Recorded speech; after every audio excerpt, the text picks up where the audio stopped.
মনে রাখবেন, যৌবন বয়সের মুসলমানই আল্লাহর কাছে শ্রেষ্ঠ মুসলমান।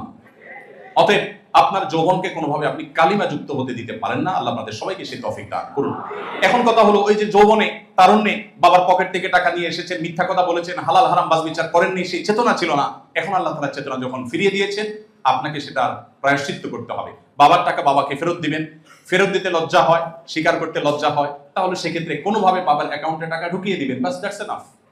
কোনোভাবে বাবার অ্যাকাউন্টে টাকা আপনি ঢুকিয়ে দিলেন, বাবার মোবাইলে অনলাইন ব্যাংকিং এ টাকা পাঠিয়ে দিবেন, বাবার পকেটে রেখে দিবেন, আনুমানিক একটা ফিগার ফিক্স করে দিয়ে দিবেন, তাহলে আপনি দায়মুক্ত হয়ে যাবেন ইনশাআল্লাহ। মনে রাখবেন, আমরা অনেকে এই পারিবারিক বলয়ে হালাল হারাম মেইনটেইন করার গুরুত্ব বুঝি না। অনেকে মনে করে যে বাবার সম্পত্তিটা আবার আমার হাতে হিসাব নিকাশে কি আছে। স্বামী স্ত্রী মনে করে আমরাই মনে করে অনেক কিছুকে তারা সরলীকরণ করেন। যখন ভেজাল লেগে যায়, এরপরে মামলা মোকদ্দমার জন্য দৌড়াদৌড়ি শুরু করেন। তো ইসলাম অ্যাকাউন্টেবিলিটির ক্ষেত্রে, আর্থিক লেনদেনের ক্ষেত্রে আমাদেরকে একেবারে পরিষ্কার থাকতে বলেছে।